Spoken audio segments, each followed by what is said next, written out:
Be'ezrat Nishmaya, on va essayer de voir ensemble aujourd'hui la notion de En Mazal Israël. C'est-à-dire que Am Israël n'a pas de destin, n'est pas soumis à un destin. Bien que chaque personne est née sous une certaine étoile. C'est que 40 jours avant la naissance, il y a une bat kol, une voix céleste qui sort et qui dit que celui-là, cet enfant qui va naître, qui va arriver au monde, il sera riche, il sera pauvre, il sera grand ou il sera petit, il sera beau ou il sera moche, et ainsi de suite. On voit que certaines personnes ont une certaine aisance pour gagner de l'argent. Tout ce qui touche, ils transforment en or ou en argent. Ils ont la bracha. Peu importe ce qu'ils vont faire, peu importe ce qu'ils vont vendre, dans quoi ils vont travailler, ils ont la bracha.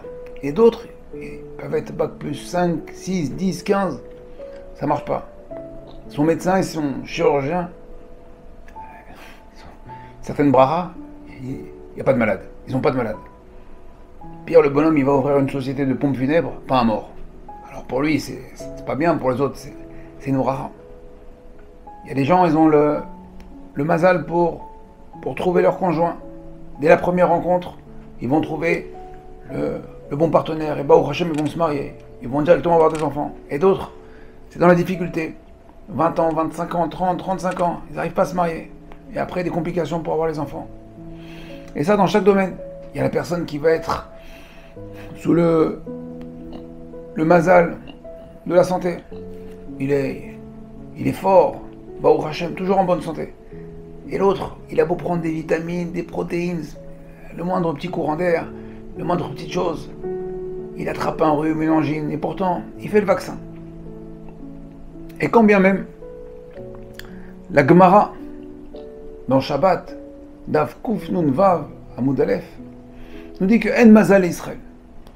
Israël n'est pas soumis au destin. Am Israël n'est pas soumis à un certain destin, un certain mazal, un certain avenir. Alors comment on peut comprendre entre cette bat kol et que Am Israël n'est pas soumis à l'horoscope? Alors on tient ça de notre père Abraham Avinu.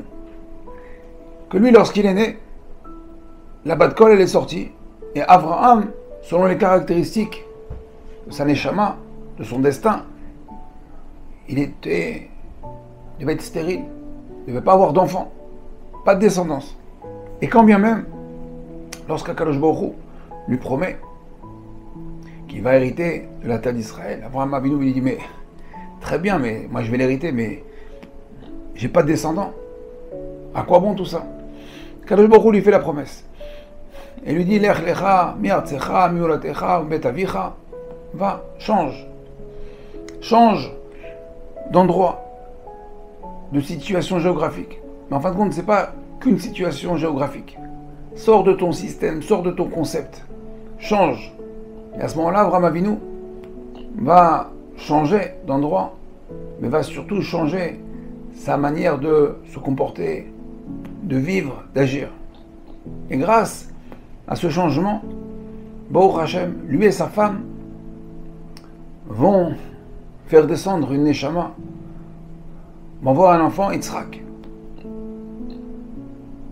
Et en fin de compte, nous sommes, nous, les enfants d'Abraham Avinu. Ça veut dire qu'après 3000 ans, non seulement il était destiné à ne pas avoir d'enfants, et Baruch Hashem, grâce à ce changement, il a eu des enfants, et il a un peuple, aujourd'hui, qui transcende les générations. Nous sommes les enfants d'Abraham Avinu. Comment cela, Mida? Eloké Abraham, Eloké Yitzhak, Velo Yaakov. C'est la Birkat Avot. Baruch Ata Hashem, Magen Abraham. Alors comment ce changement a pu être exercé? Tout simplement, Rabotai, Rami nous disent que il a changé ses actes. Il a changé son comportement. Le fait de changer, en fin de compte, on change le destin. Prenez par exemple un numéro de téléphone ou un email. Changer un chiffre dans un email, changer un point, changer une lettre. Eh ben, c'est une nouvelle direction, c'est un nouveau chemin, c'est un nouveau destinataire. Avraham Avinu a compris ça, il a changé, Baruch Hashem, il a changé son destin.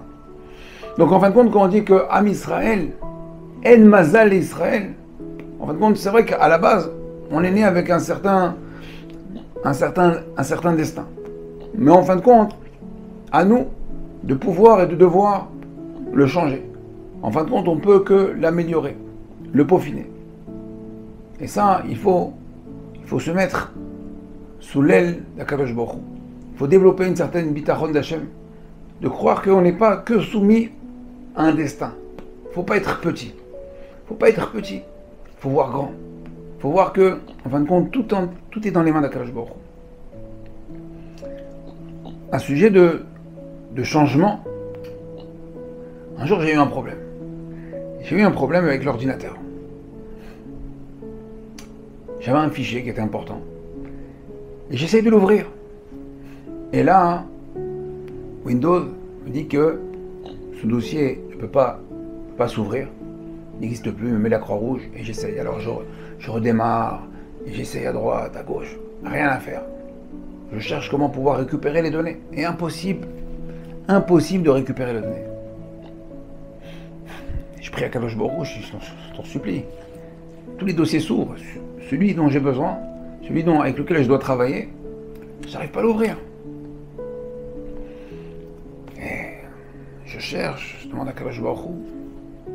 Et là, Bessiata Nishmaya, j'ai une idée. J'ai eu l'idée d'Avraham Avinu. Qu'est-ce que j'ai fait? Alors c'est pas conventionnel. Je ne sais pas si Windows connaît cette technique. Mais Baruch Hashem, ça a marché. Comment j'ai pu réouvrir mon fichier? Je dis comme ça. Qu'est-ce qui a fait qu'Avraham Avinu a pu changer son destin? Il était stérile, il est devenu fertile. Il a donné un avenir, il a donné un peuple. Kadosh Baruch Hu l'a fait changer d'endroit. Il lui a changé de nom. Et lui-même, Avraham Avinu, s'est changé. Alors j'ai dit comme ça, j'ai essayé de raisonner comme ça. Parce qu'en fin de compte, toutes les situations que Kadosh Baruch Hu nous amène autour de nous, toute cette agitation qu'il y a autour de nous, on doit prendre, on doit puiser, on doit comprendre, on doit apprendre. Alors j'ai pris le fichier. J'ai cliqué dessus. J'ai changé de nom. Je lui ai donné un autre nom. Et avec la souris, je l'ai déplacé. Je l'ai mis dans un autre endroit. Vous n'allez pas me croire. Le fichier s'est ouvert.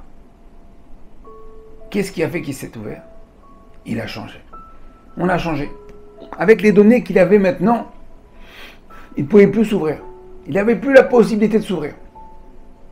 Et en changeant quelques paramètres, le nom et l'endroit, Baruch Hashem, j'ai pu l'ouvrir et continuer le travail. Donc en fin de compte, Rabotai, En Mazal et Israël, on a face à nous deux voies. La première, soit je pleurniche, je m'apitoie sur mon sort.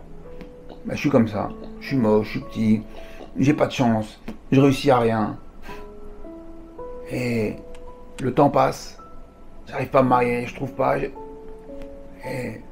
on perd une vie. On a perdu la vie. Soit je réagis, soit j'essaye de comprendre qu'est-ce qui va pas. Et j'essaye en fin de compte de changer et de me rapprocher pour me rapprocher d'Akadosh Baruch Hu. Je vais essayer de faire des péoulots, des actions pour me rapprocher d'Hachem. Et ce changement va créer des répercussions, va créer des mouvements, va faire en sorte que, en fin de compte, on va réapparaître face à Akadosh Baruch Hu, en fin de compte, avec un nouveau dossier, une nouvelle identité. Et je ne suis plus celui que j'étais avant. C'est un peu le principe du Baal Tshuva. Le Baal Tshuva, il était comme ça, il avait un certain destin, il lui avait prévu une certaine épouse, un certain travail, une certaine parnassa.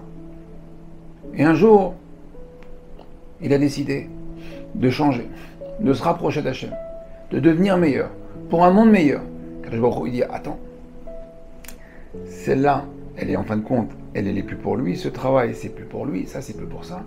Et en fin de compte, on change. C'est qu'Akadosh Baruch Hu, depuis qu'il a créé le monde, la matronita elle a demandé qu'est-ce qu'Akadosh Baruch Hu fait une fois qu'il a créé le monde. Il a créé le monde, qu'est-ce qui se passe après? Il dit qu'il est occupé, il est mis avec Zivugim. Il est occupé à faire rencontrer la bonne personne à l'autre.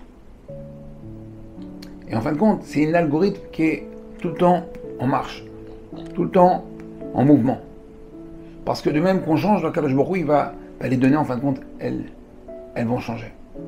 Et quand on dit que Akadosh Baruch Hu, mais avec Zivugim, d'après le Pshat, on pense que c'est que par rapport au Zivug, au mariage. Mais en fin de compte, non. Mais avec Zivugim, Akadosh Baruch Hu, il va faire des rencontres l'un avec l'autre, aussi bien au niveau du partenaire, du conjoint, du mariage, mais aussi bien pour la parnassa, pour la santé, pour une bonne chavruta. Akadosh Baruch Hu va faire en sorte de nous faire rencontrer les bonnes personnes, de nous faire gagner du temps. Et en fin de compte, si on comprend ce système, que tout vient d'Hachem, et qu'il faut se rapprocher d'Hachem, alors on ne reste pas là comme ça sans rien faire, et à nous apitoyer sur notre sort.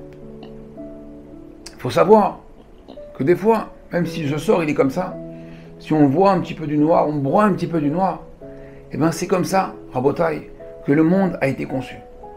Des fois, parfois, et je vous dirais même que tout le temps, pour arriver à un but, pour arriver à une conclusion, à un aboutissement, il va falloir passer par ce côté un petit peu noir et obscur. Et d'où on apprend ça? Dans la création du monde. Comment Akadosh Baruch Hu a créé le monde, Rabotai? Qu'est-ce qui est écrit dans la paracha de Bereshit? Lorsqu'Akadosh Baruch Hu a créé le premier jour, le deuxième jour, le troisième jour, le quatrième jour, à chaque création, il écrit Vayerev Vahiboker, Yom Rishon, Vayerev Vahiboker, Yom Sheni, Yom Shlishi, Yom Revi. Qu'est-ce que ça veut dire Vayerev Vahiboker? Ce fut le jour, ce fut la nuit, ce fut le jour, premier jour. Ce fut la nuit, ce fut le jour, deuxième jour. En fin de compte, Rabotai, ce fut la nuit, ce fut le jour. La nuit représente ce côté obscur, les épreuves, les difficultés. Mais en fin de compte, pour arriver à une entité, une plénitude, une shlemut, il faut absolument passer par ce côté obscur. On commence par un côté obscur et on arrivera à la lumière. Rien n'arrive comme ça, directement. On doit sentir l'effort, la difficulté. Et c'est comme toute chose dans la vie. Quelqu'un qui veut maigrir, eh ben, il va devoir passer par des moments difficiles, se retenir. Il y a des bonnes choses à manger. Ben, c'est le Vaïe rêve. Et il arrivera à Vaïe Boker. Il y perdra les 20 kilos. Quelqu'un qui veut devenir un sportif, quelqu'un qui veut devenir un médecin, quelqu'un qui veut devenir un Talmid Chacham. Dans chaque chose, dans chaque aboutissement, c'est toujours le même système. Vaïe rêve, Vaïe Boker, Yom Echad. Alors, Bezrat Hashem, qu'on puisse comprendre qu'on n'est pas soumis à un destin. On doit justement, au contraire, se soumettre à Akadosh Baruch Hu. Et c'est la première étape de la bitachon. On doit se soumettre complètement à Akadosh Baruch Hu. Savoir que les cartes, qui est-ce qui tient les cartes? C'est Akadosh Baruch Hu. Et Akadosh Baruch Hu est à notre écoute. 24 heures sur 24, 7 jours sur 7. C'est vrai que les dés ont été lancés avant notre naissance. On est grand, petit, moche, beau, riche, pauvre, chanceux, malchanceux, ce que vous voulez. Mais la partie n'est pas terminée. On peut rejouer et on va continuer. Et Akadosh Baruch Hu, justement, attend ça. Il veut qu'on soit en mode que Akadosh Baruch Hu, c'est lui qui détient justement les clés, entre guillemets, d'un côté de notre destin, et il veut justement nous voir bouger, nous voir en mouvement, et nous voir surtout avancer. Et lorsqu'on va avancer, et bien en fin de compte, il va avancer avec nous. Il va avancer avec nous, et il va, au fur et à mesure, nous faire gravir les échelons. Alors n'oubliez jamais, En Mazal Israël, on n'est pas destiné, on n'est pas soumis à un destin, à un avenir. L'avenir est entre nos mains. Bon travail, à très bientôt. Kol Tov. Cette vidéo vous a plu? Partagez-la avec votre réseau pour diffuser la Torah. Découvrez plus de ressources sur notre site www.ovdhm.com. Vous y trouverez nos livres en format PDF, des fiches pratiques, la DAF de Shabbat, ainsi que de nombreux articles exclusifs d'Ovdei Hashem. À très bientôt.